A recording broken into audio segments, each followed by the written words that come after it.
Boa noite, meus irmãos da União Espírita, servidores do Cristo, de Vitória de Santo Antão, em Pernambuco. Grande é minha alegria em estar com vocês nesta noite e desejo inicialmente agradecer a gentileza do convite feito por nosso irmão Ramatiz. Assim sendo, elevemos nosso pensamento a Deus e permitamos que a paz do nosso Divino Mestre penetre em nosso coração, balsamizando nossas dores, esclarecendo nossas dúvidas, enxugando nossas lágrimas e fortalecendo a nossa fé.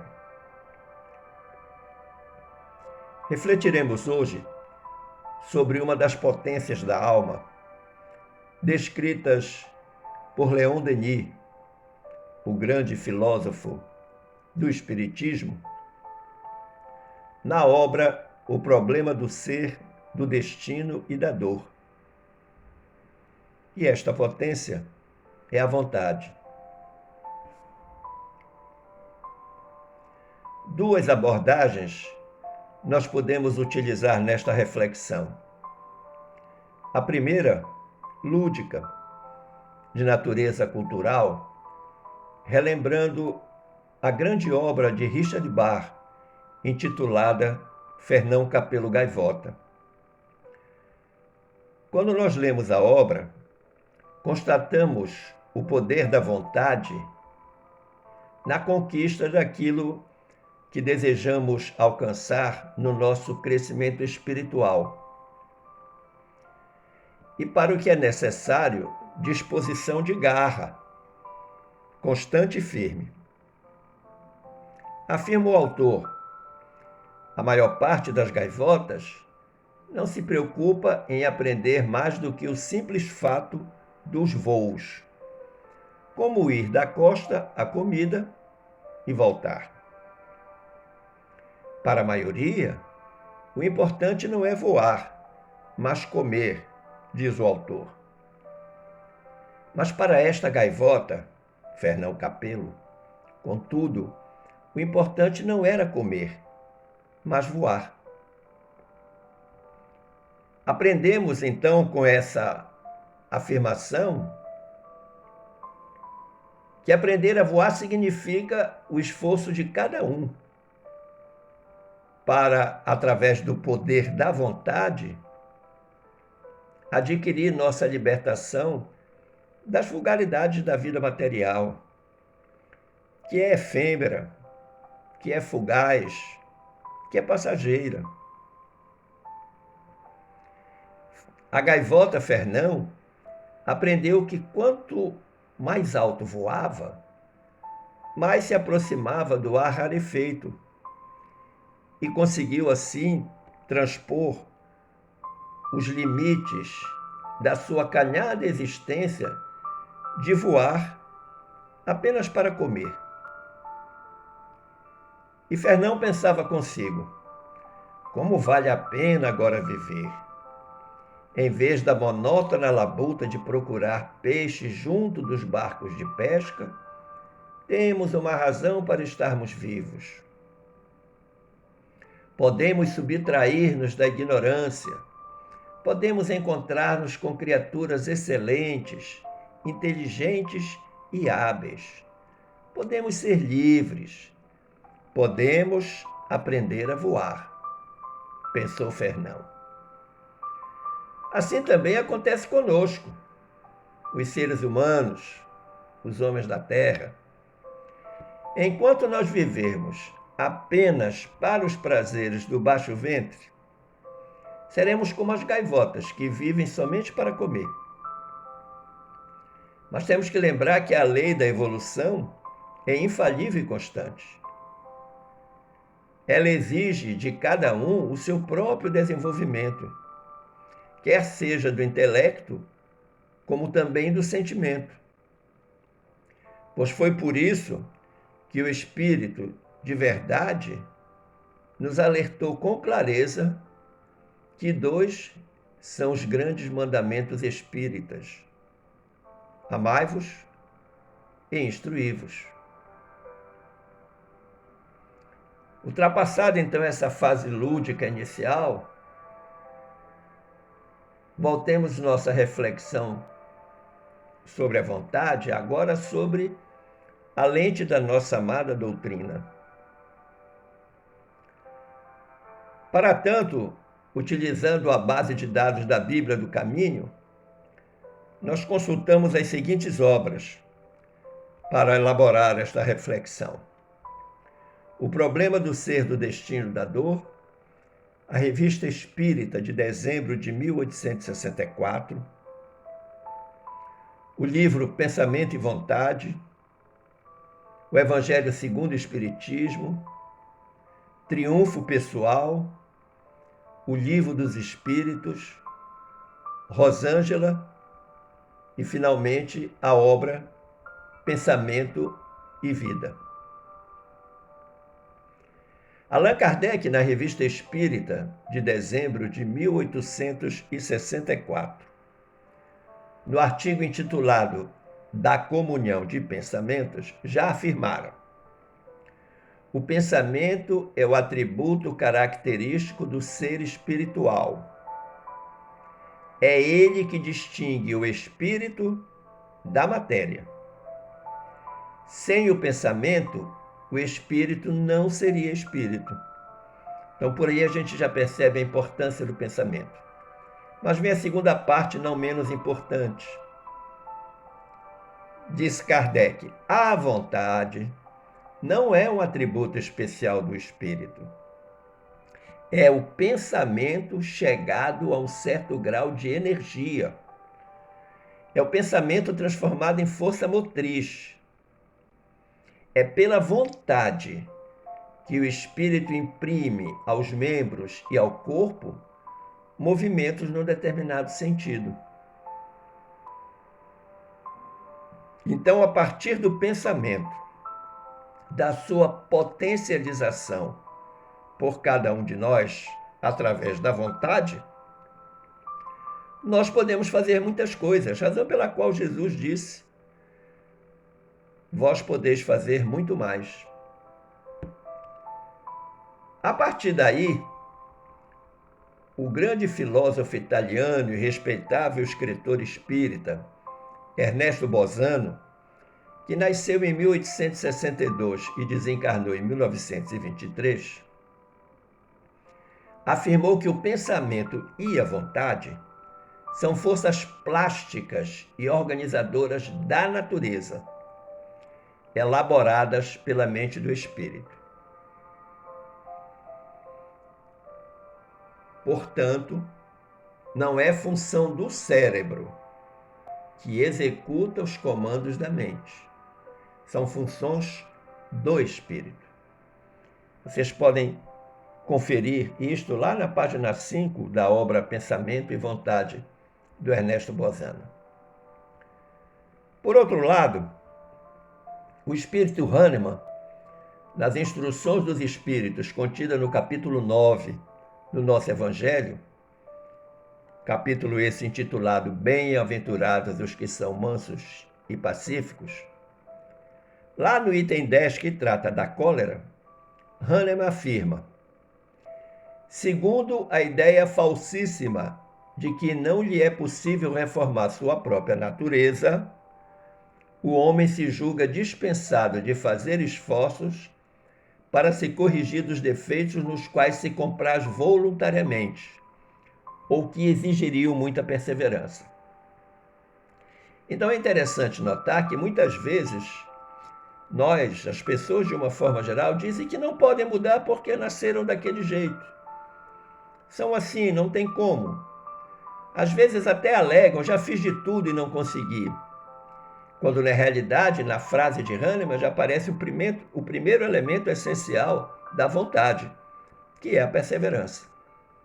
E ele continua dizendo: é assim, por exemplo, que o indivíduo propenso a se encolerizar quase sempre se desculpa com seu temperamento. Ele fica colérico e diz que é si mesmo porque é da sua natureza, do seu temperamento. E diz Hahnemann, em vez de se confessar culpado, lança a culpa sobre sua organização, acusando a Deus dessa forma de suas próprias faltas. É ainda uma consequência do orgulho que se encontra de permeio a todas as suas imperfeições. Ou seja, todo ser orgulhoso normalmente faz isso. Já transfere a responsabilidade para terceiros, para outro. E aqui no caso da explicação de Hahnemann, a pessoa acusa o próprio Deus de ser daquele jeito. E o que é uma baixa perseverança senão a falta de vontade? Mas você pode se perguntar, ou perguntar a mim, mas de onde vem essa falta de vontade? Imagine, meu irmão, minha irmã, que muitas vezes nós vivemos a existência como alguém que deseja subir ao andar superior de um determinado imóvel pela escada rolante, mas utilizando a esteira que desce. É fato que todos nós estamos submetidos a diferentes circunstâncias da vida, que envolvem ondas de violência, problema no emprego, dramas e conflitos familiares, doenças, carências íntimas e uma série de circunstâncias que são capazes de comprometer o nosso estado de ânimo, favorecendo em nós reações que não são, muitas vezes, tão positivas. Muitas outras nós poderíamos citar, mas existem duas que eu gostaria de chamar a atenção e que merecem a nossa reflexão. A primeira é a tendência à acomodação. E a segunda é a desagradável mania de reclamar. Você conhece alguém com uma delas? Ou quem sabe com as duas? Observe que a acomodação é a mais alta expressão da falta de vontade. A acomodação é a própria morte. Não há mais interesse em fazer nada. Principalmente quando precisa mudar uma determinada situação. Há momentos, sabemos claramente, o que nós precisamos fazer, realizar para amenizar e até mesmo solucionar uma situação difícil, não é verdade? Mas quantas vezes nós não fazemos nada? Ficamos com os braços cruzados. E nessa inércia, nós empatamos a vida, nós atrasamos a vida, desperdiçando boas oportunidades de melhoria e nos tornamos alvos de tudo que é negativo, de tudo que é difícil, de tudo que é triste. O espírito Joana de Ângeles, na obra Triunfo Pessoal, pela psicografia de Divaldo Pereira Franco, nosso querido Divaldo, afirma que sem uma vontade bem direcionada, não há vida saudável. Então vejo que a questão da nossa saúde física e mental é algo que depende da nossa vontade. E depende em larga escala. Joana diz que a vontade é o motor que impulsiona os sentimentos e as aspirações humanas para a conquista do infinito, sendo sempre maior quanto mais é exercitada. Então é algo que, se não for treinado, desenvolvido, embota. Então nós precisamos exercitar a nossa vontade. E tais considerações, então, nos suscitam mencionar um importante componente desse potencial íntimo que é a vontade, que é a perseverança, que possui 3 elementos essenciais: constância, firmeza e determinação. Então observe meu irmão, minha irmã, que quando uma pessoa tem plena convicção do que quer, age de modo a remover os empecilhos do seu caminho. E essa pessoa não permite que ninguém a demova, a afaste de seus mais caros objetivos. Ela não se deixa dominar pela ideia de que está fadada a sofrer, nem tampouco abre brechas psíquicas para que a incerteza anule essa sua força íntima. Ela não pensa negativamente. Assim, então, ela planeja a sua vida, cria as suas próprias metas e segue com firmeza e determinação os seus propósitos. Mas você poderia me perguntar, e se a pessoa fracassar no seu intento? Aí eu vou recorrer a uma confreira espírita, expositora espírita, lá de São Paulo, que é a Silvia Pecenda, que ela diz, num belíssimo texto publicado na internet: por ser consciente da grandeza de seu íntimo e de que na vida nem tudo são flores, não permite que sua vontade titubeie, mas antes transforma o insucesso em motivo para novas tentativas, tirando do problema a força necessária para sua superação. Então vamos retornar lá àquela pergunta que eu disse que você poderia me fazer. E se a pessoa não tiver sucesso? E se ela fracassar? Aí a Silvia Pecenda dá para nós exatamente a solução. Porque o insucesso deve funcionar como uma motivação. Motivação é um processo endógeno. Ninguém motiva ninguém, as pessoas nos incentivam. A motivação é um processo interno de cada um de nós. Até porque vem do latim motivum, que é uma força interna. Então, a pessoa tirando do insucesso a devida força, ela consegue superar e partir novamente para o seu objetivo. Lembremos que Jesus, certa vez, proclamou: aquele, porém, que perseverar até o fim, esse será salvo.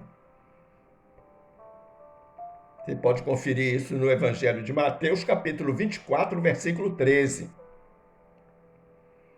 Mas se você deseja um exemplo convincente do que é vontade, pense no rio. Todo rio caminha para o mar. Nada detém o seu curso. E aí nós vamos então recorrer agora ao espírito Rosângela, que na obra que leva o mesmo nome, Rosângela, portanto, de autoria psicográfica do nosso querido Raul Teixeira, diz-nos: a partir das suas nascentes o rio tudo supera, tudo vence, sem deter-se em face do objetivo a atingir, que é alcançar o oceano, integrando-se no grande mar. Tudo supera, tudo vence, nada o detém. Seja o leito rochoso, barrento ou arenoso, esteja margeada por fertilidade abundante com ervas luxuriantes, ou por pétreas muralhas, segue para o seu desiderato, o mar. Ou seja, não importa as circunstâncias que estão ao lado do rio, ele continua sua caminhada. Não há detritos que resistam à sua força, e nenhuma sujidade é respeitada por seu caudal. Ou seja, mesmo a poluição que o homem coloca nos rios não impede que ele siga o seu curso natural.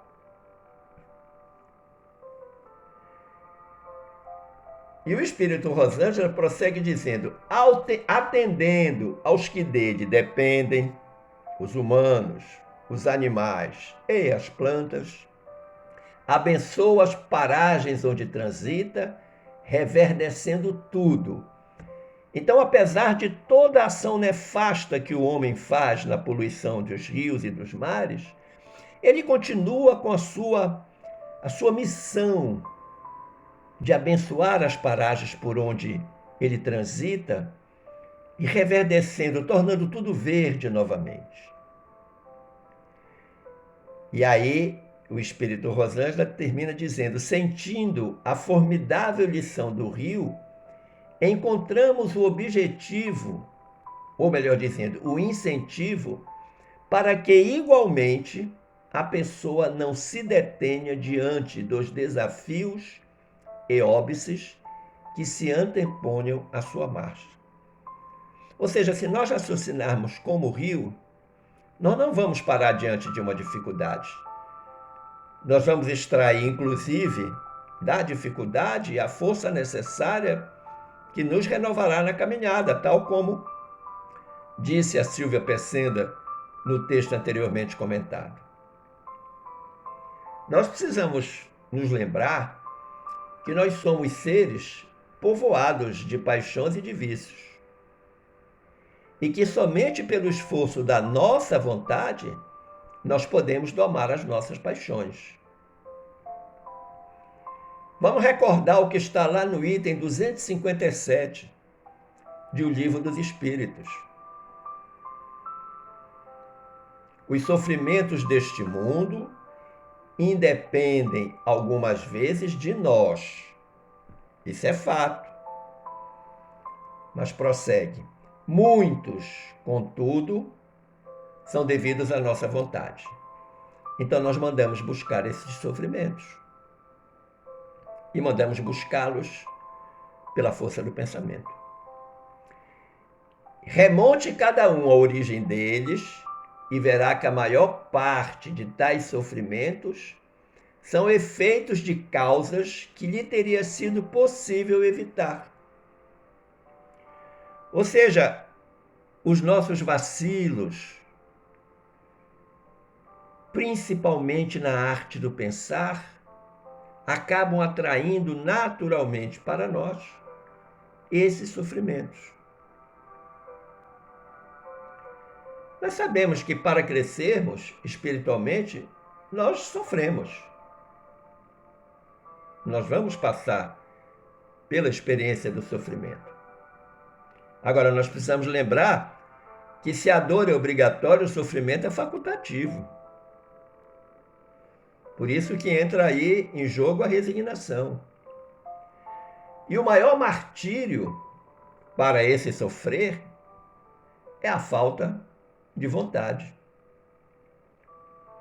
Porque nós acabamos julgando que nós somos incapazes para proceder às mudanças necessárias na superação desses prazeres fugidios que nos são proporcionados por esse modelo materialista de existência que a maioria da humanidade persiste em perseguir. Sacrifício, no caso, é a dedicação que despertará a coragem para as mudanças que se fizerem necessárias em nossas vidas. Sim, vai exigir sacrifício.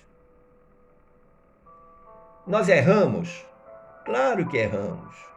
Erramos porque somos seres em crescimentos, imperfeitos, espíritos que estão evoluindo.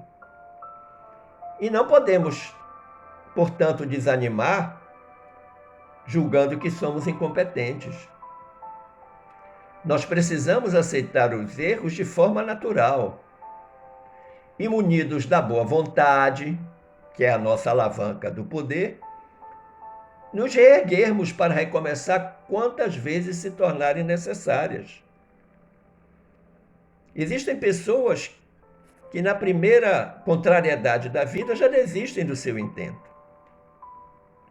Emmanuel, através da pena mediúnica de Chico Xavier, lá na obra Pensamento e Vida, ele traz uma importante consideração sobre a vontade, dizendo: comparemos a mente humana, espelho vivo da consciência lúcida, Olha como ele compara a mente humana, espelho vivo da consciência lúcida. Portanto, há um atributo desta consciência que é a lucidez, até para que ela funcione convenientemente. Comparemos a mente humana a um grande escritório subdividido em diversas seções de serviço. E aí ele vai dizer quais são os departamentos que existem nesse escritório, chamado mente humana. Departamento do desejo, em que opera os propósitos e as aspirações, acalentando o estímulo ao trabalho. O departamento da inteligência, dilatando os patrimônios da evolução e da cultura. O departamento da imaginação, amealhando as riquezas do ideal e da sensibilidade.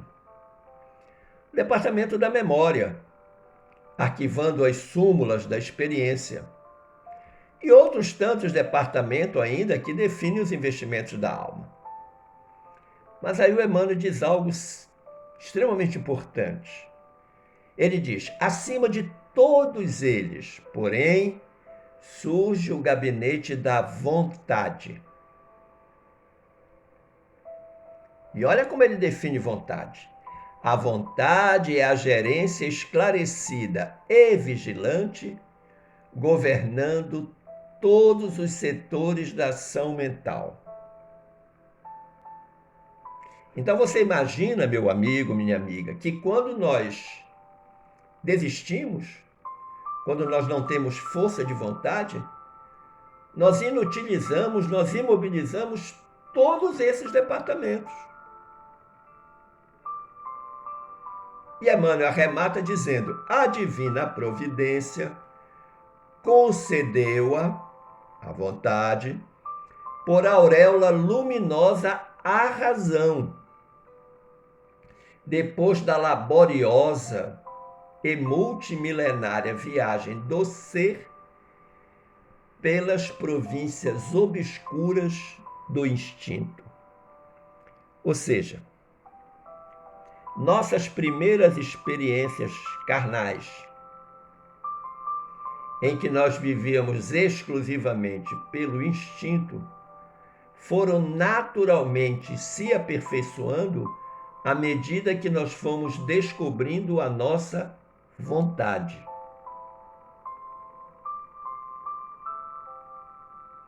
E isso aconteceu, ou vem acontecendo, no que ele chama de multimilenária viagem.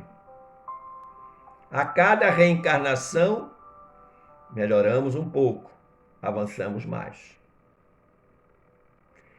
E se a gente quer saber o que é força de vontade, e quer ficar com uma ideia final, lembremos então da parábola do filho pródigo.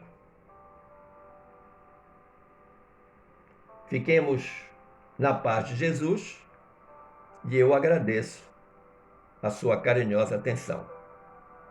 Um forte abraço a todos.